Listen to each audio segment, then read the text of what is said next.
Hello, everybody. My name is Stefan Boursieu. I'm the Dean and Director General of Burgundy School of Business. I'm really happy to be with you today to talk about a critical question, your future in a business school. Bon, vous l'aurez compris, moi j'avais choisi allemand en première langue, donc je vais éviter de martyriser vos oreilles avec mon anglais assez médiocre.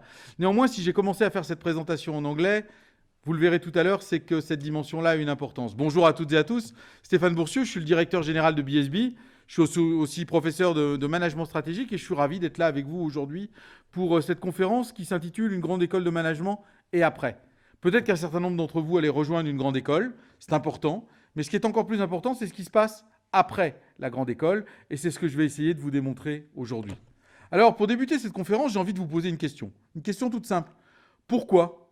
Pourquoi faire le choix d'une grande école de management plutôt que de rejoindre l'université à l'issue de votre baccalauréat ? C'est une bonne question. C'est une bonne question parce que si vous faites ce choix, c'est que vous êtes des atypiques. Dans mon esprit, atypique, ce n'est pas un gros mot, c'est plutôt une qualité. Vous avez fait un choix, ou vous ferez un choix, qui est un choix différent de la majorité de la population qui rejoint l'enseignement supérieur. Chaque année, en France, il y a à peu près 700 000 jeunes qui, à l'issue du baccalauréat, rejoignent l'enseignement supérieur. La très grande majorité vont à l'université, dans des formations courtes, des DUT, dans des formations plus longues, des licences, des masters, parfois même des doctorats.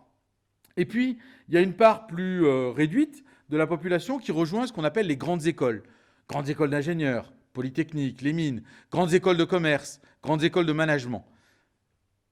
Une population plus réduite, atypique quelque part, qui ne fait pas le choix de la majorité. Pourquoi faire ce choix ? Qu'est-ce qui vous amènera peut-être à rejoindre une grande école de management demain ? Est-ce que vous avez une idée de ces motivations ? La première des motivations, quand on en parle avec les étudiants qui nous ont rejoints, c'est peut-être de se dire « j'ai rejoint l'école parce que j'étais bon élève ». Et après tout, pourquoi pas ? On dit souvent, même si précisons qu'il y a de très bons élèves dans les universités, que les grandes écoles, c'est la voie royale pour les bons élèves. Effectivement, je suis bon élève, je fais une classe préparatoire, un bachelor, et puis je rejoins derrière éventuellement un master grande école. C'est peut-être la raison qui vous incitera à rejoindre une grande école de management. Peut-être, mais peut-être pas. Ce qui vous amènera peut-être à rejoindre une grande école de management, c'est de bons conseils. Le bon choix au moment d'être sur Parcoursup. Vous savez, la plateforme sur laquelle vous allez avoir à faire vos vœux. Peut-être que vous allez vous poser devant, réfléchir, et puis qu'au moment de choisir, vous allez avoir le bon conseil de quelqu'un qui va vous dire, d'expérience, toi, tu es fait pour une grande école de management, et voilà ce que tu devrais faire sur Parcoursup. Peut-être que c'est la raison pour laquelle vous rejoindrez une grande école de management, mais peut-être pas. Peut-être que vous rejoindrez une grande école de management avec un objectif tout simple, gagner de l'argent. Raisonnement qu'on pourrait avoir en se disant que finalement, grande école de management, en anglais, ça se dit business school. Dans business school, il y a school, on est là pour faire de l'enseignement, mais il y a aussi business. On est là peut-être quelque part, dans l'esprit de certains, avec un objectif qui est de maximiser son salaire, de gagner de l'argent. C'est peut-être une bonne motivation à rejoindre une grande école de management pour derrière occuper des fonctions qui permettent d'avoir une rémunération élevée et puis effectivement de gagner de l'argent. Peut-être que c'est une bonne motivation. Mais peut-être pas. Peut-être que la motivation qui vous anime, c'est un emploi stable. On est dans un moment particulier de l'économie où l'économie est à l'arrêt. On vit rarement ce genre de moment et c'est clair que le chômage augmente, l'incertitude par rapport à l'emploi augmente et on peut se dire qu'une grande école d'ingénieur ou grande école de management, c'est une garantie plus forte que d'autres parcours d'avoir tous les atouts en main en termes d'employabilité pour pouvoir derrière être recruté et pouvoir évoluer en termes de carrière. Peut-être que c'est la raison qui vous motive, et auquel cas c'est une bonne raison, mais peut-être pas. La raison pour laquelle vous vous intéressez à une grande école de management, peut-être que vous ne la connaissez pas, ou pas encore. Et c'est normal à l'âge auquel vous vous posez ces questions. Mais vous aurez l'occasion, plus tard, de mieux comprendre cette dimension-là. Je vais essayer de vous les expliquer la raison pour laquelle vous avez tout intérêt à rejoindre une grande école de management. La principale raison pour laquelle vous avez intérêt à rejoindre une grande école de management, c'est la suivante. C'est vous donner une capacité à évoluer. Une capacité à évoluer en termes de secteur d'activité, une capacité à évoluer en termes de métier exercé et une capacité à évoluer en termes de responsabilité. C'est ça que vous allez chercher en rejoignant une grande école de management. C'est pour cela que rejoindre une grande école de management a du sens. Pourquoi ? C'est simple. On est dans un monde de plus en plus complexe. Et vous allez rejoindre ce monde à l'issue de vos études pour y travailler, le monde économique, pendant longtemps, pendant 40 ans, 42 ans, 43 ans, peut-être 45 ans, j'en sais rien, ça dépendra des évolutions des retraites, si tant est qu'il y a encore une retraite au moment où vous aurez à la prendre. Ce qui est sûr, c'est que vous allez travailler pendant longtemps. Et que comme vous allez travailler pendant longtemps, il va falloir être capable d'évoluer parce que le monde, qui est complexe, ne va cesser de se transformer, ne va cesser de changer. Le monde d'il y a 10 ans n'est pas le monde d'aujourd'hui. Le monde d'aujourd'hui ne sera pas le monde de dans 10 ans. L'intelligence artificielle, le développement durable, la nécessité de faire face au réchauffement climatique, la mondialisation, ce qu'on est en train de vivre avec le Covid, tout ça va profondément transformer notre économie, profondément transformer notre société, et il va être nécessaire de pouvoir évoluer avec ces transformations.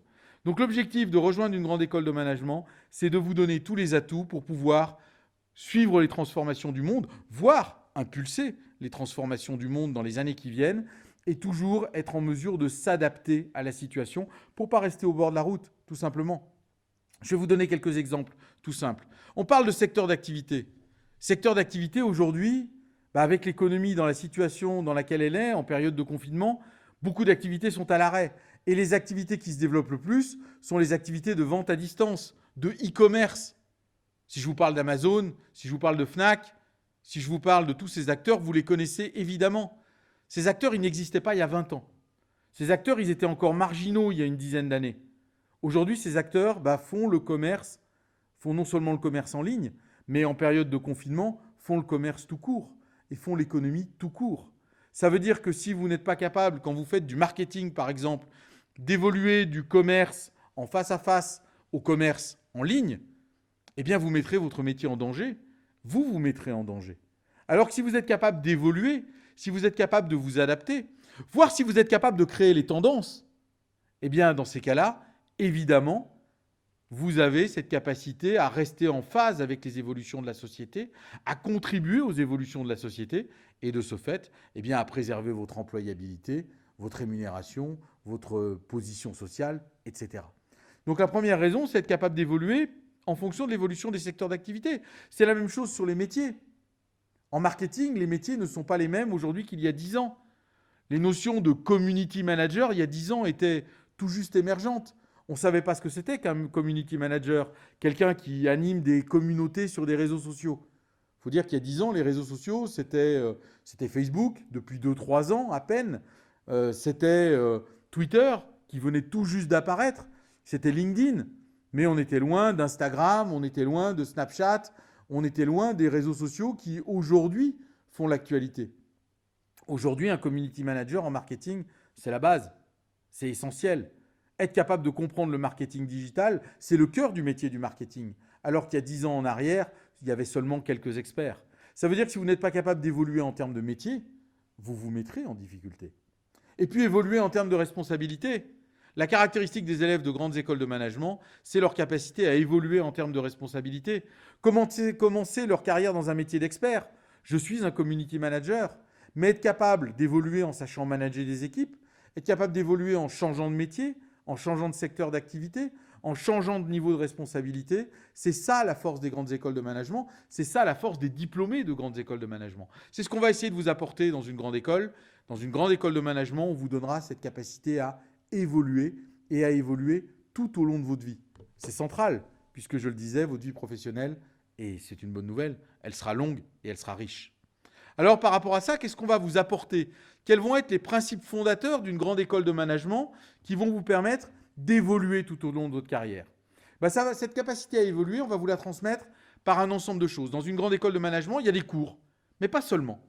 Dans une grande école de management, il y a d'abord un contenu de formation. Ce contenu de formation, qui est transmis par les cours, il est généraliste. On n'est pas là pour former à la communication, ou au marketing, ou à la finance, ou à la logistique. Dans une grande école de management, quel que soit le parcours que vous serez appelé à faire, vous ferez de la finance, du marketing, de la stratégie, de l'économie, du contrôle de gestion, de la statistique, de la logistique, de la supply chain, des systèmes d'information. Bref, tout ce qui constitue la complexité d'une entreprise. C'est ça qu'on va vous donner. Pourquoi vous donner toutes ces dimensions ? Justement pour vous donner cette capacité à évoluer. Je commence mon activité professionnelle dans le marketing, mais comme j'ai des compétences en management, on me fait monter en responsabilité. Et la première chose qu'on vous demande en général quand vous managez une équipe, une business unit, c'est de faire un budget. Un budget, ce n'est pas des compétences en marketing. Un budget, c'est des compétences en finance, c'est des compétences en comptabilité. Eh bien, en ayant fait un cours de comptabilité, un cours de finance, vous êtes en mesure de comprendre ces dimensions-là. Et donc, vous êtes en mesure d'évoluer en termes de responsabilité, d'évoluer en termes d'activité. C'est pour ça qu'on a une vision très complète dans les écoles de management, qui ne s'arrête pas à une ou deux matières, à une ou deux expertises, mais qu'on fait en sorte que nos élèves aient une vision très complète du monde de l'entreprise pour pouvoir en permanence jongler, s'adapter, changer de métier, changer d'interlocuteur également. Deuxième dimension que l'on retrouve dans une grande école de management, c'est la pédagogie. La pédagogie, elle est très largement basée sur ce qu'on appelle de l'active learning, un rôle actif de l'étudiant. Rôle actif de l'étudiant qui, avant d'arriver en cours, commence à déchiffrer les concepts, comprendre les concepts par lui-même.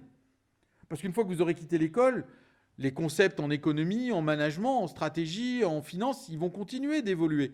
Et donc, il faudra toujours être en mesure d'aller chercher la bonne information pour être en phase avec la réalité de la société. Donc, vous apprendre à apprendre. C'est une dimension importante. Deuxième dimension importante, vous apprendre à travailler en groupe. Vous apprendre à travailler en groupe parce que c'est une réalité du monde des entreprises. En France, de moins en moins, c'est vrai. Mais on a eu tendance, dans le primaire, dans le secondaire, à faire en sorte que les enfants apprennent seuls. Rarement dans des travaux de groupe, rarement dans des travaux collectifs. Ça s'est amélioré ces dernières années, mais ce n'est pas si fréquent que ça. Or, dans la vie professionnelle, dans la vraie vie, j'allais dire, on travaille rarement seul. On travaille avec les autres. On travaille de manière collaborative. On travaille en équipe. On se fixe des objectifs. On se donne des jalons dans le temps. Eh bien, tout cela, on va vous l'apprendre en grande école de management, que ce soit à BSB ou ailleurs. L'objectif, c'est de vous apprendre à travailler tel que vous le vivrez dans le monde des entreprises, avec du travail collectif, où il faut apprendre à distribuer les tâches, où il faut apprendre à gérer le passager clandestin. Vous savez, celui qui dit qu'il va faire et qui ne fait jamais.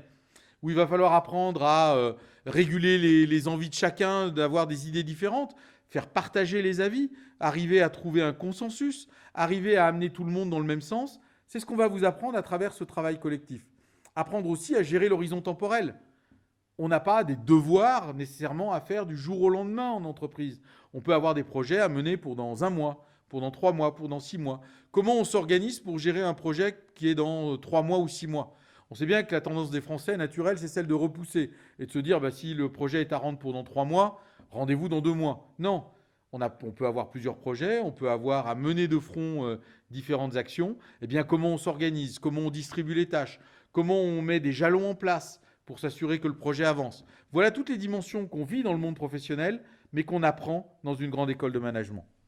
Troisième élément, l'ouverture aux autres, l'ouverture au monde. C'est fondamental. Quand on parle de management des hommes et des femmes. On parle de relations sociales, on parle de relations humaines. Et il est bien évident que l'ouverture aux autres est une dimension clé, qu'on apprend dans les écoles de management, par les travaux de groupe que j'évoquais, par la vie associative, j'aurai l'occasion d'y revenir, qu'on apprend aussi par l'ouverture au monde. La caractéristique des écoles de management, c'est que nous sommes fortement convaincus de l'importance de l'ouverture au monde. On est dans un monde de plus en plus ouvert, la mondialisation est une réalité. Alors, elle connaît un petit coup d'arrêt actuellement avec la crise que nous vivons, mais la réalité, c'est que la mondialisation est toujours plus prégnante dans nos vies, dans nos sociétés. On a de plus en plus d'interactions avec d'autres pays, d'autres cultures.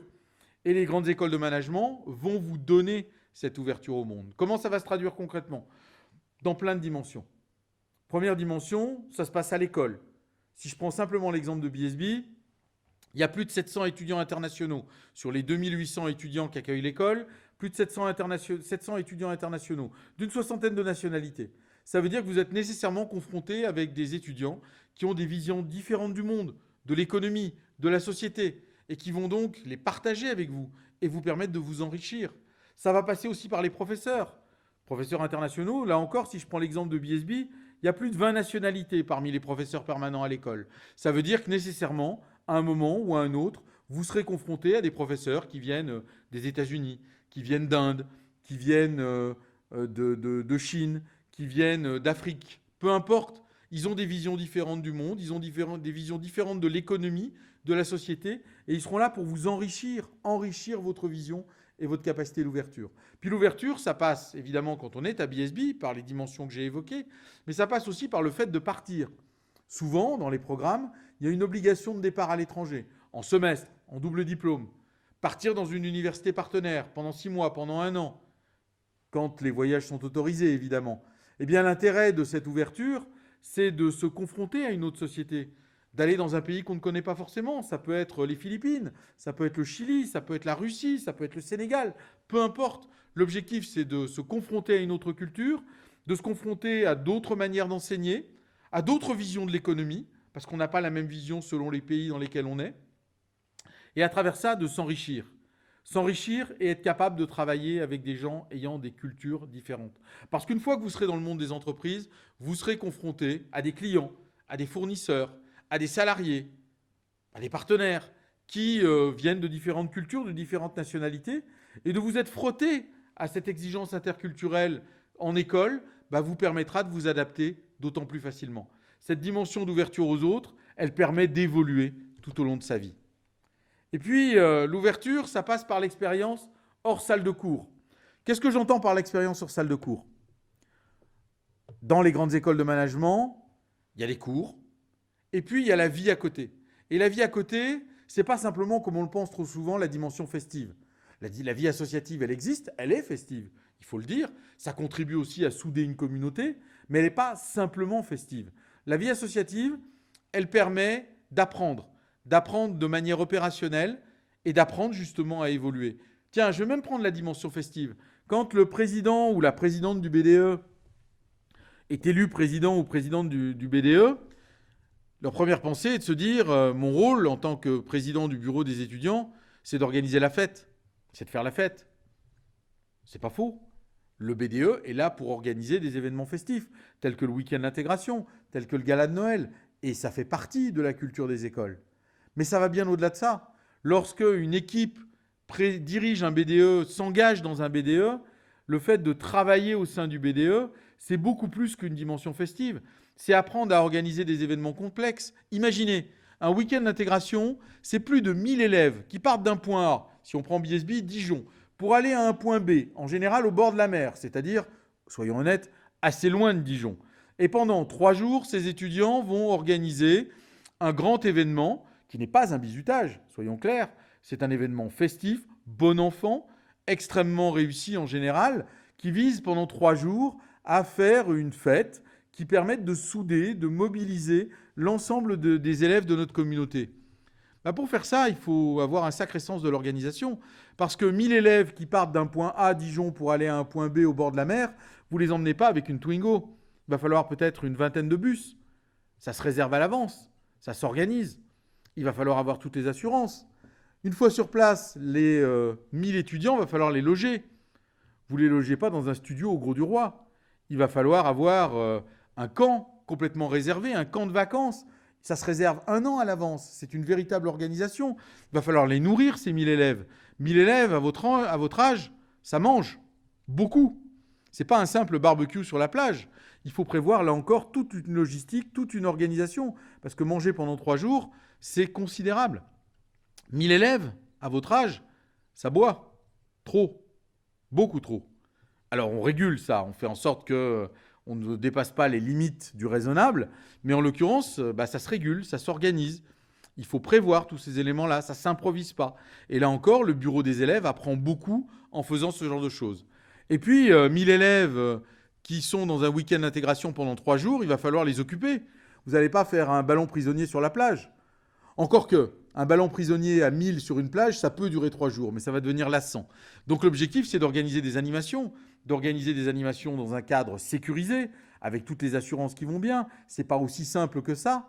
Eh bien tout cela, ça contribue à faire en sorte que l'équipe du BDE qui organise un week-end d'intégration ou un gala de Noël au Zénith, ce n'est pas non plus un petit gala de Noël organisé dans une salle des fêtes, ça s'organise dans un Zénith, ce n'est pas n'importe quoi. Eh bien à l'issue de ces grands événements, l'équipe du BDE, les élèves qui ont participé au BDE, ils ont évolué, ils ont appris, ils savent gérer des projets complexes, ils savent gérer des projets événementiels de haut niveau, qui pourront valoriser d'ailleurs sur leur CV et qui leur auront permis de grandir, d'évoluer. C'est ça que vous cherchez en rejoignant une grande école de management. C'est vous donner toutes les capacités pour évoluer, pour grandir, qui vous serviront durant toute votre carrière. Alors, après avoir fait 3 ans, 4 ans, 5 ans, en dépend des parcours que vous serez appelé à faire dans une grande école de management, vous serez diplômé. Eux, ils sont diplômés de BSB. La dernière cérémonie qui a eu lieu en 2019, la promo sortante. Alors, c'est un moment évidemment festif, hein, ça se passe au Zénith, comme je l'évoquais il y a quelques instants. C'est un moment festif, les parents sont là, les élèves sont en toge, avec un petit chapeau, les parents sont là, ils sont heureux, les mamans pleurent, les papas aussi, mais ils ne veulent pas le montrer en général. Et c'est un moment festif. Et qu'est-ce qui se passe après? Une fois que vous avez reçu votre diplôme, une fois que vous êtes diplômé d'une grande école de management, que ce soit d'un bachelor, que ce soit d'un master, qu'est-ce qui se passe après? Après, vous rejoignez le monde du travail, avec cette capacité à évoluer que j'évoquais à l'instant. Cette capacité à évoluer, on va essayer de vous la présenter. Mais plutôt que de vous la présenter à travers des grandes théories, on va essayer de vous la présenter d'une manière un peu plus objective. Quelques chiffres avant. Qu'est-ce qui se passe quand on sort d'une grande école de management? Je pourrais vous présenter des tonnes de chiffres. Des tonnes de chiffres avec des camemberts qui vous présentent des statistiques dans tous les sens, qui vous disent que, par exemple, quelles sont les fonctions qu'on exerce quand on sort d'une grande école de management. Quand on sort d'une grande école de management, vous avez là un camembert avec quelques données issues des grandes écoles au sens large, hein, pas simplement de BSB, mais des grandes écoles au sens large. Qu'est-ce qu'on fait? On peut être directeur général. C'est formidable. Je ne suis pas sorti d'une grande école que je suis déjà directeur général. Ça peut arriver. Mais arrêtons de rêver.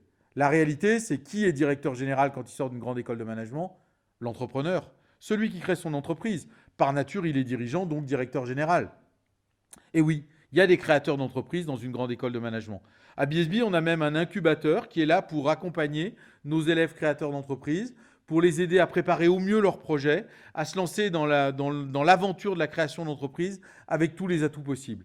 Et chaque année, on a plus d'étudiants qui se destinent à la création d'entreprise et donc occupent des fonctions de dirigeants. Ça représente un pourcentage d'étudiants minoritaire, minime, mais en croissance. Qu'est-ce qu'on a d'autre comme fonction? Des fonctions de production, des fonctions d'achat. On peut travailler comme acheteur, on peut travailler comme responsable de production dans une entreprise industrielle, agroalimentaire par exemple. C'est là encore quelques pourcents. On peut travailler dans le domaine de la gestion des ressources humaines. Il y a plein de métiers dans le domaine de la gestion des ressources humaines. Chargé de formation, en charge de l'organisation des formations dans une entreprise. Chargé de recrutement, en charge du recrutement dans des entreprises. Ça peut être également sur des fonctions de gestionnaire de ressources humaines, de responsable de ressources humaines, de directeur des ressources humaines. Il y a plein de métiers dans ce domaine-là.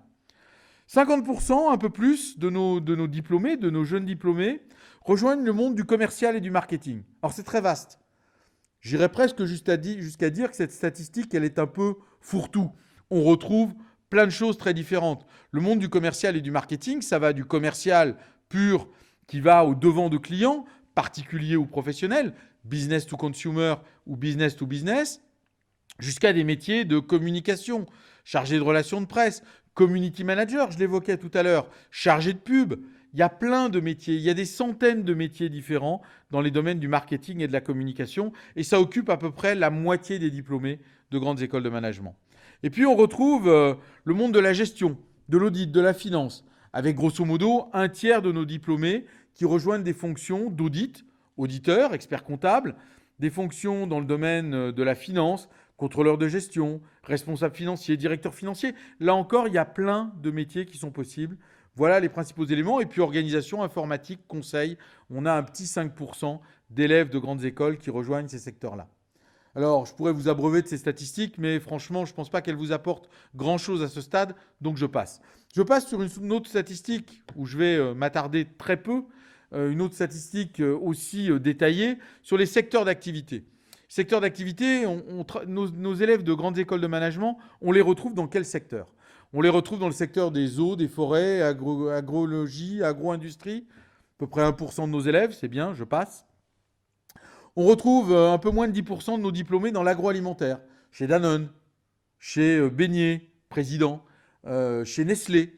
Ils vont être sur plein de fonctions différentes. Si je reprends les fonctions que j'évoquais dans le slide précédent, je vous parlais de fonctions commerciales, de fonctions marketing. On peut faire du marketing comme community manager chez Danone, ou on peut être responsable financier, ou on peut être responsable des ressources humaines, ou responsable des systèmes d'information.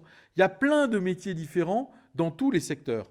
Donc on retrouve nos élèves dans le secteur de l'agroalimentaire, on les retrouve dans le domaine des autres activités industrielles, ça peut être chez Peugeot, ça peut être chez Michelin, ça peut être dans les domaines extrêmement variés des secteurs de l'industrie. On retrouve nos élèves dans le domaine du commerce et de la distribution. Alors, c'est pas parce que je vais travailler chez Carrefour que je suis nécessairement chef de rayon. Je peux être chef de rayon. C'est une fonction marketing. Mais je peux aussi y faire de la finance. Je peux aussi y faire de la gestion des ressources humaines. Je peux aussi y faire de la logistique. Je peux aussi y faire de l'informatique. Je peux aussi y faire des relations de presse. Il y a plein de métiers différents dans ces domaines-là. On retrouve le monde de la finance, de l'audit, de la banque. Et là encore, de la même manière, c'est pas parce que je fais de la banque que je dois être un cadre de la finance. Je peux être dans une banque et faire de la gestion des ressources humaines, par exemple. On retrouve le monde du conseil, on retrouve différents secteurs. Comme vous le voyez, je ne suis pas sûr que ça vous apporte énormément. Donc, si vous permettez, je passe. Je passe à une statistique qui, elle, est plus importante, beaucoup plus intéressante. Cette statistique, c'est celle de la manière dont nos élèves appréhendent l'international. 46% de nos élèves ont une activité à l'international. 46% de nos jeunes diplômés, au quotidien, sont en lien avec l'international, par leurs clients, par leurs fournisseurs, par leurs sous-traitants. Et 56% utilisent l'anglais quasiment au quotidien. J'ai commencé cette conférence tout à l'heure en anglais. Ce n'est pas pour faire le plaisir de vous faire partager mon superbe accent anglais, loin de là.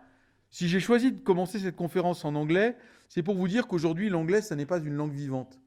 C'est un outil de communication. Vous savez tous utiliser Internet. Vous ne posez pas la question. Vous n'allez même pas mettre sur votre CV à un moment « Je sais utiliser Internet ». On part du principe que vous savez l'utiliser. Eh bien, vous ne devriez pas mettre sur vos CV « Je sais parler anglais ». Vous ne mettez pas « Je sais parler français ». Eh bien, vous ne devriez pas mettre « Je sais parler anglais ». Vous devriez simplement, naturellement, parler anglais. Ce n'est pas que je sois un fervent partisan de l'anglais au détriment du français. Non, le français est une langue magnifique, avec une littérature extraordinaire, avec une culture extraordinaire, et il faut parler français. Mais il s'avère que dans le monde des affaires au niveau mondial, la langue de travail, la langue de communication, c'est l'anglais. On peut être pour, on peut être contre, peu importe, c'est un fait, c'est une réalité. Si vous voulez travailler en Chine, bien sûr, le mieux, ce serait de parler chinois. Mais vous arriverez à travailler en anglais. Vous n'arriverez pas à travailler en français. Si vous voulez travailler aux États-Unis, évidemment, là, il faut parler anglais. Si vous voulez travailler, quel que soit le pays sur la planète, il est nécessaire de parler anglais.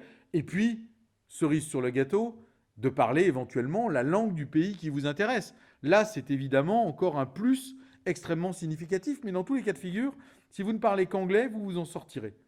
Donc l'anglais est absolument essentiel. Et près de la moitié de nos diplômés travaillent au quotidien en anglais. Ça veut dire que c'est incontournable. D'où les efforts en école de management qui seront faits sur le fait, au-delà de travailler les langues, ça c'est le collège et le lycée, mais de pratiquer les langues. De les pratiquer avec des étudiants qui viennent du monde entier, de les pratiquer avec des professeurs qui viennent du monde entier, de les pratiquer en allant vous-même partout sur la planète pour pouvoir vivre un semestre ou un double diplôme à l'international qui se fera dans la très très grande majorité des cas en anglais. Et puis, peut-être que vous débuterez votre carrière à l'international. Quand on regarde les diplômés de BSB, une part significative débute sa carrière à l'international. Alors dans des pays pour certains très éloignés, ça peut être la Chine, pour d'autres beaucoup plus proches, ça peut être le Luxembourg. Alors on pourrait dire le Luxembourg, c'est pas super international. Détrompez-vous, c'est peut-être le pays le plus international. Pourquoi ? Parce qu'au Luxembourg, il n'y a pas de luxembourgeois, ou très peu. Il y a des gens qui viennent du monde entier. Le Luxembourg, c'est bien connu, c'est un paradis fiscal. Pardon, non, c'est pas un paradis fiscal, je retire pour les luxembourgeois. C'est un lieu d'optimisation fiscale. C'est un lieu où la réglementation fiscale permet d'optimiser ses comptes de manière plus pertinente que dans d'autres pays de l'Union européenne. On va dire ça comme ça. Et de ce fait, il y a beaucoup d'entreprises d'audit et d'expertise comptable, des entreprises qui sont là pour justement gérer les comptes pour le compte de grandes entreprises dont le siège est localisé au Luxembourg. Amazon, eBay, Dell, que sais-je encore, Google. Google Europe est localisé au Luxembourg comme d'autres acteurs. Et après tout, ce n'est pas du tout illégal, c'est tout à fait normal, légal. Et il y a des entreprises qui sont là pour faire de l'optimisation fiscale. Et pour travailler avec ces entreprises qui viennent du monde entier, il y a des auditeurs, il y a des financiers. Ces gens-là, ils viennent du monde entier. Ils viennent de toute l'Europe déjà. Ils viennent beaucoup des pays d'Europe du Sud, l'Espagne, l'Italie, la Grèce, des pays qui ont beaucoup souffert de la crise de 2008 et où la jeunesse bien formée est partie là où il y avait de l'emploi, et en particulier au Luxembourg. Ils viennent des pays de l'Est, Pologne, Russie par exemple. Ils viennent d'Allemagne, ils viennent de France. Et tous ces gens-là se retrouvent. Quelle langue vont-ils parler? La langue commune, la langue de travail commune, ça va être l'anglais. Tous ces gens-là vont travailler en anglais au quotidien. Et au-delà de la langue, ça veut dire qu'on travaille dans un environnement interculturel. Ce n'est pas la même chose de travailler avec un Espagnol, avec un Russe, avec un Chinois. Et il s'agit d'apprendre à travailler ensemble. D'où l'importance de cette dimension interculturelle. Voilà quelques éléments qui caractérisent finalement ce qu'est un élève de grande école de management, un jeune diplômé de grande école de management. Mais pour parler d'une grande école de management et après, parce que finalement ce qui est important, ce n'est pas ce qui se passe dans l'école, c'est ce que vous en ferez et ce qui se passera après une grande école de management. J'aimerais pour terminer cette conférence vous donner quelques illustrations, quelques exemples avec des diplômés de grande école. Alors, ils sont diplômés de BSB, c'est normal, c'est l'école que je dirige et c'est d'autant plus facile pour moi d'en parler que ce sont des diplômés souvent que j'ai eu l'occasion de croiser, que je connais bien, que j'ai accompagnés peut-être à différentes étapes de leur cursus, ce qui me permet d'en parler avec d'autant plus de clarté et de sincérité. Donc je vais vous parler de quelques diplômés et peut-être mettre en avant les éléments que je viens de donner. La dimension internationale, pour certains d'entre eux, pas tous. Mais surtout, la capacité à évoluer. Ce qui caractérise, ce qui singularise finalement tous ces jeunes diplômés que je vais évoquer, ils ont autour de 30 ans. Ils sont rentrés à l'école il y a une dizaine d'années, j'étais déjà directeur, je les ai connus, je les ai accompagnés pour certaines, pour certains. Et leur caractéristique à tous, c'est ce que je vais essayer de vous démontrer, c'est leur capacité à évoluer, à grandir, à changer de métier, à changer de responsabilité. Caractéristique de ces étudiants, toutes ces étudiants, ils venaient de différents parcours avant de rejoindre l'école. Certains étaient d'excellents élèves, d'autres un peu plus moyens, on va dire. Mais c'était des élèves qui étaient impliqués, engagés, et il s'agit de montrer comment ils ont évolué. Pour vous donner ces exemples, j'aimerais commencer par Benjamin. Benjamin, je l'ai appelé le fonceur. Pourquoi le fonceur? Vous allez très vite le comprendre. Benjamin, je l'ai connu parce qu'il était apprenti et j'étais son maître d'apprentissage. Oui, on peut faire de l'apprentissage dans les grandes écoles de management. On peut faire de l'apprentissage dans les grandes écoles de management parce qu'il y a des cursus dédiés à cela, alors qui ont plein d'avantages. Le premier, c'est la professionnalisation. Quand vous êtes en alternance, contrat d'apprentissage, contrat de professionnalisation dans une entreprise, vous apprenez beaucoup sur les bancs de l'école, mais aussi beaucoup de ce qui se passe sur la réalité du monde des entreprises au quotidien, dans votre activité. Deuxième élément, lorsque vous êtes en alternance, en apprentissage ou en contrat de professionnalisation, votre formation est payée par l'entreprise. Une école de management, ça coûte cher. Le faire en apprentissage ou en contrat de professionnalisation, c'est avoir, pour la partie qui concerne l'apprentissage, le financement d'une entreprise. Et donc, ça permet de faire sa formation sans avoir ces incidences financières que j'évoquais. Troisième élément, comme vous travaillez en entreprise, vous êtes payé. Alors, vous n'êtes pas payé des fortunes, c'est un pourcentage du SMIC, mais qui vous permet, le cas échéant, de financer vos frais de vie dans de bonnes conditions. Donc, il y a beaucoup d'avantages au système par apprentissage dans une grande école de management. Il y a un petit, non pas inconvénient, mais challenge, c'est qu'il faut bosser. Parce que l'entreprise est exigeante et parce que l'école va malgré tout être exigeante aussi. Mais ça marche. Ça marche. Chaque année, on forme plus de 200 apprentis par an dans d'excellentes conditions et souvent, on les retrouve comme majors de promotion. Ça veut dire que ce n'est pas parce que j'ai passé beaucoup de temps en entreprise que je n'ai pas pu valider tous mes cours en ayant d'excellentes notes qui me permettent d'être major de promotion. Donc, Benjamin, lui, il était en apprentissage. J'étais son maître d'apprentissage et il a commencé son apprentissage dans une entreprise qui s'appelle Auchan, vous connaissez, qui est dans la grande distribution. Il a fait son apprentissage comme adjoint sur un rayon. Et puis, comme il a débuté chez Auchan, il a débuté sur un poste classique dans cette activité, responsable de rayon frais. Responsable de rayon, c'est un poste pas facile. Et rayon frais peut être encore moins facile que les autres. Parce que pour que vous ayez à 9h du matin des yaourts, les yaourts que vous préférez ou les danettes que vous préférez dans les rayons, il faut qu'à 5h du matin, il y en ait qui se soient levés pour réassortir les rayons. Il faut qu'il y ait des gens qui, depuis tôt le matin, dans un environnement de frigo, donc de froid, soient mobilisés pour pouvoir faire en sorte que vous ayez toute l'offre que vous souhaitez. C'était le job de Benjamin, de manager une équipe et de s'assurer que son rayon, le rayon frais, dans le Auchan en question, était assorti. Ce n'est pas un boulot facile, mais c'est un boulot dans lequel il a fait ses preuves. Et il a donc évolué. On lui a dit, tu es à Marseille, ça se passe bien, si tu veux évoluer, il faut bouger, il faut partir dans le nord, à Lille, et tu vas faire un autre métier. Tu vas devenir acheteur en boissons, soft, bière.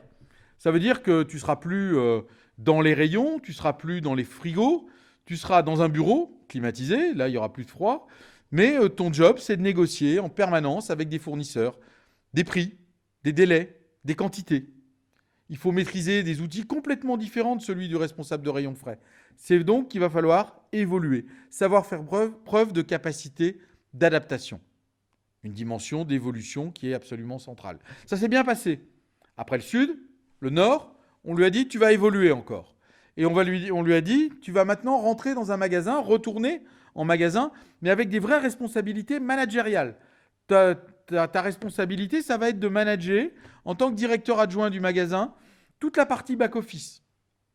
La responsabilité des ressources humaines, recruter des gens, former les gens, les manager, les licencier si c'est nécessaire, les sanctionner. Bref, toute la palette de ce qu'est le management d'une organisation. C'est un métier complètement différent. Il s'agissait là encore de s'adapter, ce qu'il a très bien su faire. Et comme il a su faire cela, quelques années plus tard, on lui a dit tu vas continuer d'évoluer. Tu vas rester responsable adjoint de magasin. Ah oui, là, il n'y a pas d'évolution. Mais dans un magasin plus grand. Et là, tu ne vas pas t'occuper de ce qui se passe dans l'arrière-boutique, tu vas t'occuper du magasin. Ce qui est l'organisation, tous les responsables de rayon, la logistique, l'approvisionnement, le marketing, tout ce qui fait que les consommateurs vont avoir à disposition tout ce qu'ils attendent. Et puis, on peut s'attendre en termes d'évolution à ce que la prochaine fois, il soit toujours directeur de magasin, mais sans le mot adjoint. Voilà quelqu'un qui n'a jamais quitté la France. Il n'y a pas de dimension internationale dans son métier, mais vous voyez qu'il a évolué en termes de responsabilité, de zone hiérarchique, de domaine d'expertise. Il a changé radicalement de métier à plusieurs reprises parce qu'il avait cette capacité à évoluer. Capacité à évoluer qu'on retrouve chez Marine. Marine, la financière. Marine, elle fait partie de ces étudiantes qui vous marquent au moment de l'entretien de recrutement. Au moment des oraux de recrutement pour les concours, quand on reçoit nos candidats, il y a une question qui revient de manière naturelle, c'est est-ce que vous avez un projet professionnel ? Et soyons honnêtes, on sait bien qu'à 18 ans, à 20 ans, 22 ans, vous avez parfois un projet professionnel, mais que souvent c'est flou. Souvent, il y a des interrogations sur le projet, voire une absence de connaissances suffisante du monde des entreprises pour déterminer un projet professionnel. Et alors, c'est pas grave. C'est pas important d'avoir un projet professionnel quand on rentre dans l'école. C'est important d'avoir un projet professionnel quand on sort d'une école de management. Mais c'est mieux si on en a un quand on veut rentrer dans une école de management. Évidemment, parce que ça veut dire qu'on a quelque chose à valoriser, à défendre. C'était le cas de Marine. Marine, lors de son jury de concours, elle était face à un jury qui lui a posé la question, qui lui a dit « Est-ce que vous avez un projet professionnel ?» Et elle a répondu « Oui, moi je veux devenir auditeur expert comptable. » Pourquoi ? Parce que j'aime les maths, j'aime la dimension chiffrée, j'aime le côté abstraction que représentent les mathématiques, mais en même temps très concret. Et puis, ce qui m'intéresse dans les mathématiques, c'est que ça permet de comprendre l'entreprise d'une manière différente. Et j'ai envie de devenir auditeur expert comptable. J'ai rencontré des auditeurs, j'ai rencontré des experts comptables. Ils m'ont expliqué leur métier. Bref, elle a argumenté. Et elle a convaincu le jury. Le jury lui a mis une excellente note. On lui a mis 20, puisque c'était moi qui étais dans le jury. Je me souviens encore de la note que nous lui avons mis. Et au mois de septembre, elle a rejoint BSB. Elle a rejoint BSB pour faire la filière AEC, Audit, Expertise, Conseil. Son objectif, rejoindre le monde de l'audit et de l'expertise comptable. Elle a validé sa filière, elle a validé son diplôme, et comme elle a de la cohérence, de la suite dans les idées, elle est rentrée chez PricewaterhouseCoopers au Luxembourg comme auditrice junior. Son métier, établir des comptes, vérifier toutes les écritures comptables pour faciliter l'établissement des comptes. C'est ça son job au quotidien. Ça a été son job pendant quelques années. Et puis, comme ça s'est bien passé, elle a évolué. Évolué, passé d'auditeur junior à auditeur senior. C'est quoi la différence ? Il y en a deux. Bon, essentiellement deux. La première, c'est celle du management. Quand on est auditeur junior, on se manage soi-même. On n'a pas de responsabilité managériale. Quand on est auditeur senior, On manage quelques auditeurs juniors. On peut être amené à faire du management d'équipe. Puis la deuxième dimension, c'est qu'on a une responsabilité beaucoup plus importante dans l'établissement des comptes et dans la validation des comptes des entreprises que l'on audite. Et donc, c'est un rôle technique, d'expertise particulièrement intéressant. Elle a fait ça pendant quelques années, ça s'est bien passé. Et puis, elle s'est posé la question, elle s'est dit, est-ce que je reste dans le monde de l'audit ou est-ce que je bascule dans le monde de la finance? Et ça arrive régulièrement. Soit on reste dans le monde de l'audit et on fait toute sa carrière chez PricewaterhouseCoopers, chez KPMG, chez EY ou chez Deloitte, soit on bascule dans le monde des entreprises. Et elle a basculé dans une filiale de General Electric, grande entreprise américaine, dans une filiale basée en Allemagne, où en l'occurrence, son rôle, c'est d'être responsable financière de la filiale. Ça veut dire qu'elle fait plus simplement de la comptabilité. Ça veut dire qu'elle fait plus simplement de l'audit. Elle a une vision beaucoup plus large.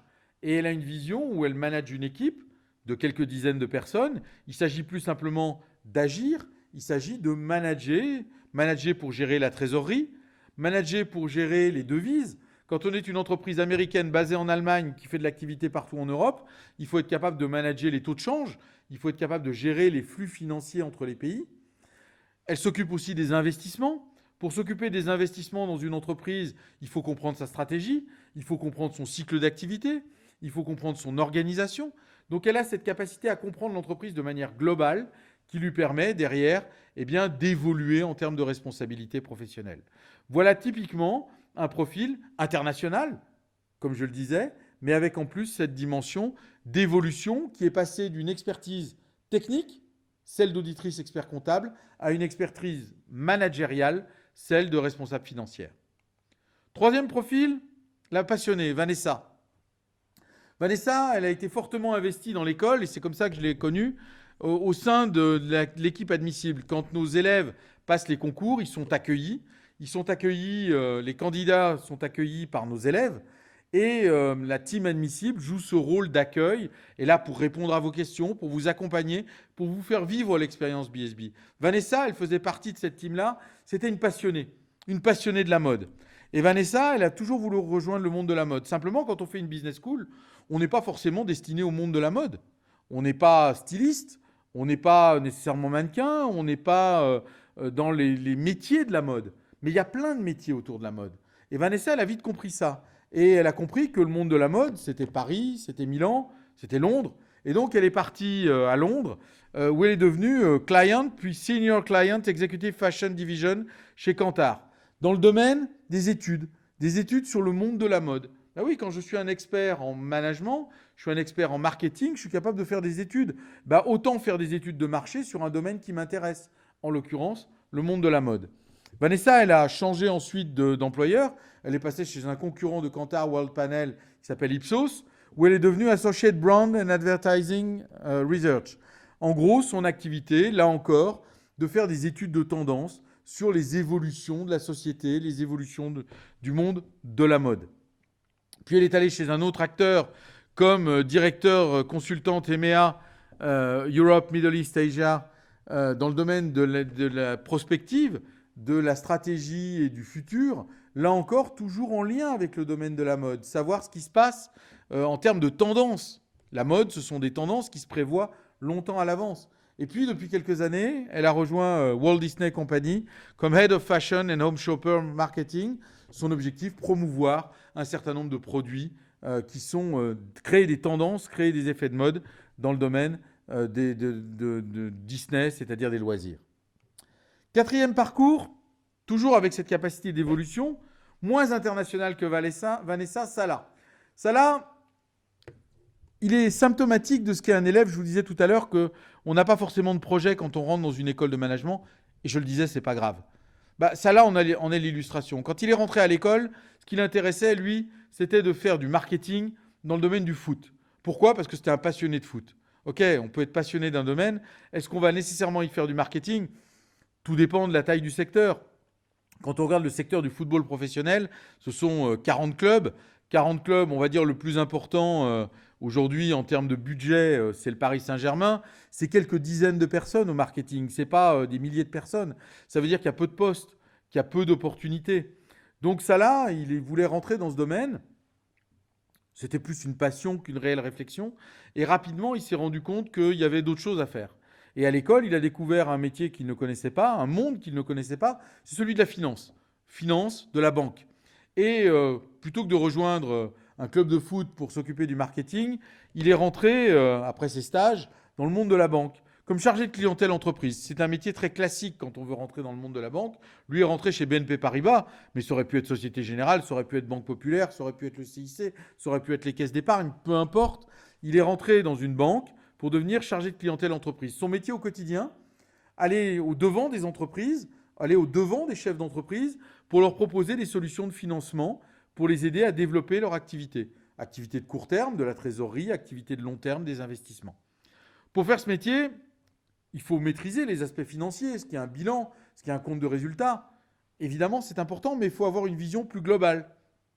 Il faut être capable de comprendre la stratégie de l'entreprise, son organisation, sa logistique, sa gestion des ressources humaines. Je vous disais tout à l'heure que dans une école de management, vous suivrez des cours dans tous les domaines de l'entreprise. Finance, marketing, stratégie, gestion des ressources humaines, contrôle de gestion, logistique. Quand vous êtes chargé de relations entreprises dans une banque, il faut maîtriser un peu toutes ces compétences. Il faut être multitâche, il faut avoir des compétences variées, et c'est ce qu'avait Salah. Ça s'est bien passé. Il a fait ça pendant quelques années, et comme ça s'est bien passé, on lui a dit « tu vas évoluer ». Alors il a évolué sur un autre métier qu'on retrouve dans le domaine de la banque, en l'occurrence toujours chez BNP Paribas, c'est celui de chef d'agence. Un chef d'agence, son rôle, vous avez probablement toutes et tous une agence bancaire, il y a un chef dans une agence, quelqu'un qui est là pour manager l'équipe. Autre métier, faire du management. Être capable de faire du relationnel commercial, mais aussi du management interne de son équipe. Salah a fait ça pendant quelques années, ça s'est bien passé, mais il lui manquait quelque part ce lien avec l'entreprise, ce lien technique du financement avec l'entreprise. Donc il a quitté BNP Paribas pour rejoindre le CIC, où il a occupé une fonction de responsable de secteur marché des entreprises. Finalement, il a marié ses deux premiers métiers. Responsable de secteur marché des entreprises, c'est être un expert pour accompagner les entreprises dans leur développement, comme le chargé de clientèle entreprise. C'est un super chargé de clientèle entreprise, mais c'est aussi un manager, comme le chef d'agence. Il manage des chargés de clientèle entreprise, une dizaine. Donc quelque part, il a marié ces deux métiers pour devenir responsable de secteur marché des entreprises. C'est lui qui va, avec ses chargés de clientèle, voir les entreprises, qui va analyser les dossiers, négocier quand les dossiers sont un peu compliqués. Vous voyez qu'il a évolué en termes de responsabilité, évolué en termes de métier, évolué en termes d'expertise. Il est très loin de son idée initiale de faire du foot, mais il est passionné par ce qu'il fait aujourd'hui. Et c'est ça la force d'une école de management, vous donner cette capacité d'évolution. Pour terminer cette présentation, je voudrais très rapidement vous présenter deux profils d'entrepreneurs. Je vous disais tout à l'heure qu'il y a de plus en plus d'entrepreneurs dans les écoles. C'est un fait. Et ce fait, on va le présenter à travers deux profils un peu particuliers. Le premier, c'est le créateur sérieux. Alors j'ai mis sérieux parce qu'il est sérieux, mais en même temps, Guillaume, ce n'était pas forcément l'étudiant le plus sérieux à l'école. C'est quelqu'un qui était engagé dans la vie associative, qui a fait de bonnes études à l'école, mais il était plus engagé peut-être dans la vie associative que dans la vie académique. Néanmoins, il a validé son diplôme dans d'excellentes conditions. Et Guillaume, il était passionné par le fait de vouloir entreprendre, par le fait de vouloir porter des projets, peut-être de faire plaisir aux gens. C'était quelque chose qu'il avait vécu dans la vie associative. Et il a décidé de créer un restaurant. Il a décidé de créer un restaurant en ayant une réflexion marketing. Des cours de marketing qu'il avait eus à l'école. Et il s'est posé la question suivante. Il s'est dit finalement, à Paris, pour prendre cet exemple, à Paris, il y a un problème pour les cadres qui veulent déjeuner entre midi et 2. Soit les cadres veulent déjeuner vite et ils vont aller manger un sandwich à la brioche dorée ou aller manger un burger chez McDo, ils vont manger vite, ils vont pas bien manger. En tout cas, ils vont pas manger très équilibré, et puis manger tous les jours des burgers, c'est peut-être pas le meilleur. Soit ils vont manger bien, et pour cela ils vont dans un restaurant, dans une brasserie, mais arriver à manger en moins d'une heure dans une brasserie ou un restaurant à Paris, c'est un vrai challenge. Et lui s'est dit, et si on essayait de manger vite et bien? Fast food, good food. Et il a créé un concept qui s'appelle La Belle Ferme. La Belle Ferme, c'est un concept de restauration rapide, mais avec des produits authentiques, des bons produits, qui font des sandwichs d'excellente qualité, avec un très bon goût, des produits sains. Et il a créé La Belle Ferme. Il a créé la Belle Ferme et il a remarquablement développé son activité, ce qui fait qu'il a ouvert un restaurant, puis 2, puis 3, puis 4, puis 5, puis 6. C'est quelqu'un qui connaît une croissance forte, qui réussit à développer son activité d'entrepreneur. Je ne suis pas sûr qu'il était destiné à la restauration à la base. Simplement, il a d'une part bien mobilisé les critères du marketing, compris un marché, compris un besoin, compris des consommateurs. Il a remarquablement su le traduire dans un concept et il a développé son activité autour du concept de la Belle Ferme. C'est ça un entrepreneur, quelqu'un qui est capable d'évoluer, quelqu'un qui est capable de saisir les tendances et quelqu'un qui est capable de développer des activités. Dernier entrepreneur, l'entrepreneur, dernier parcours, le créateur pas sérieux. Alors je dis pas sérieux,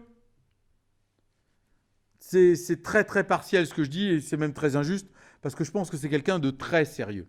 Pierre. Pierre, c'est quelqu'un que j'ai connu à l'école parce qu'il s'occupait d'une radio qui à l'époque s'appelait Radioactive. On voit qu'il avait déjà le sens de la formule et du marketing. Radioactive, oui, c'était ses débuts. Tout ne pouvait pas être bon au départ, évidemment. Mais Pierre avait créé cette radio et pour faire en sorte que la radio fonctionne, un jour, il était venu me voir en me disant « Monsieur, si on pouvait faire des quiz musicaux ensemble, vous avez plutôt bonne presse auprès des élèves. Si on diffusait sur la radio des quiz musicaux Stéphane Boursieux contre d'autres étudiants, ça ferait de l'audience. Et comme ça, la radio pourrait progresser en termes d'attractivité et de rayonnement auprès des élèves. » Donc c'est ce qu'on a fait. Alors pour que je revienne chaque semaine, il me donnait les réponses. Comme ça, j'étais sûr de gagner les quiz musicaux, j'étais sûr de gagner les matchs. Et ça faisait que de semaine en semaine, je revenais pour participer à son émission. C'était quelqu'un qui était précurseur. Quelqu'un qui était précurseur parce qu'au-delà de faire une spécialisation en marketing communication, c'est quelqu'un qui a débuté, qui a fait sa césure chez M6 sur les contenus web marketing. Je vous parle d'il y a plus d'une dizaine d'années. Au moment où le web marketing, les contenus en web marketing étaient encore balbutiants, où YouTube, Dailymotion étaient encore tout juste des projets ou venaient tout juste d'émerger. Et il est rentré comme stagiaire puis responsable, créateur de la rubrique humour chez Dailymotion. Vous savez, les petites rubriques avec les petites vidéos que l'on voit en homepage de YouTube ou de Dailymotion, qui sont là pour nous faire rire, avec un certain nombre d'acteurs, d'humoristes un peu connus, que vous connaissez nécessairement mieux que moi.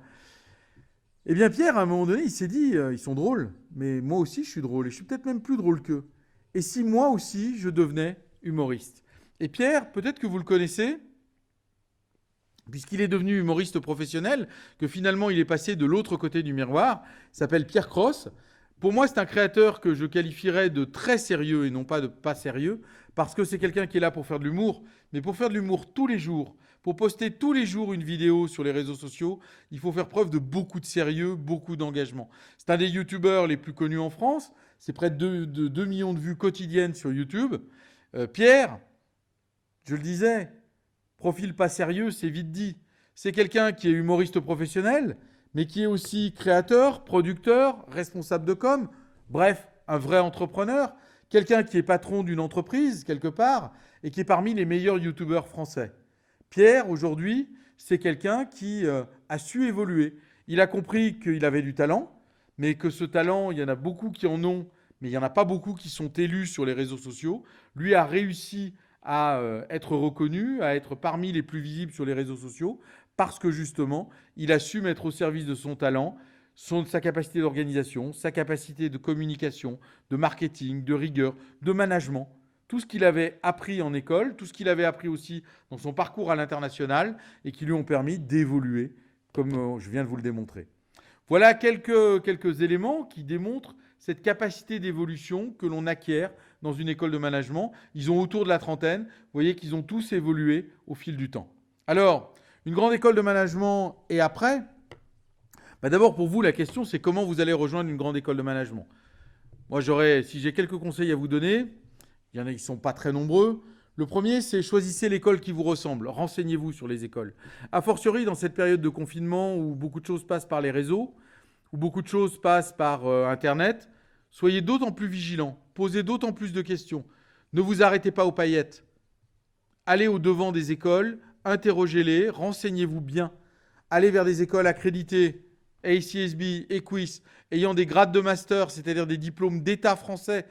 N'allez pas vers ce qu'il y a le plus de paillettes. mais sur ce qui est le plus solide et le plus rigoureux. Et puis, dans ces écoles, choisissez une école qui vous ressemble dans sa culture. Quand vous aurez échangé avec des étudiants, vous comprendrez ce que je veux dire. La deuxième chose, n'ayez pas de parcours prédéfini. Peut-être que certains d'entre vous, comme Marine, que j'évoquais tout à l'heure, vous avez une idée très claire de ce que vous voulez faire. Vous voulez faire du marketing, du luxe, vous voulez faire de la finance, vous voulez faire de la logistique à l'international, que sais-je encore. Si vous avez un vrai projet professionnel, bravo. Renseignez-vous. Interrogez des gens qui sont dans ces métiers, interrogez des professionnels. Allez au-devant des acteurs du secteur pour nourrir votre projet, se renseigner, faire en sorte que vous ayez des éléments à dire lors des échanges, lors des entretiens, si vous avez des entretiens de recrutement. Mais si vous n'avez pas de projet, c'est pas grave. La caractéristique des écoles de management, c'est qu'elles sont très larges, très ouvertes. Elles vont vous permettre de faire des jeux d'essais-erreurs. Vous allez commencer par un stage, puis vous rendre compte que le secteur que vous avez choisi, finalement, il est très différent de ce que vous imaginiez. Et alors, vous aurez le temps de faire une année césure, vous aurez le temps de faire peut-être un contrat d'apprentissage qui vous permettront de vous réorienter, de choisir et au final de faire un métier qui vous plaît, dans un secteur qui vous plaît, parce que vous aurez su développer tous les atouts. Donc n'ayez pas de parcours prédéfini, laissez-vous ouvert à toute possibilité. Ce sera à vous de construire votre trajectoire professionnelle. Nous, on sera là pour vous accompagner, on sera là pour vous orienter, on sera là pour vous aider. Mais pour cela, il faudra vous en donner les moyens. J'ai, à travers les parcours que je vous ai montrés, donné des exemples de diplômés qui ont su s'investir, qui ont bossé, qui ont travaillé. Je vous parlais de Pierre Cross en disant le diplômé pas sérieux. C'est totalement faux. C'est probablement l'un des diplômés qui travaille le plus. Parce que pour produire tous les jours une vidéo à 6 heures du matin, il faut travailler comme un acharné. Plus vous donnerez les moyens, plus vous vous investirez et plus vous vous ouvrirez de portes et vous aurez de capacité à évoluer. La capacité à évoluer, c'est ce que vous allez acquérir en école de management. Ça vous sera utile pour les 40, 42, 45 prochaines années de votre vie professionnelle, mais ça vous permettra dans tous les cas de figure de pouvoir évoluer, de pouvoir vous faire plaisir dans le monde professionnel, parce qu'on peut aussi s'y faire plaisir, découvrir des choses, apprendre. Et apprendre dans le monde professionnel, c'est se donner cette capacité à rester en permanence en phase avec l'évolution de la société. Alors, une grande école de management et après, eh bien, une fois que vous aurez rejoint une école, on vous accompagnera. Et après, ce sera à vous de juger, à vous de jouer. Bonne journée.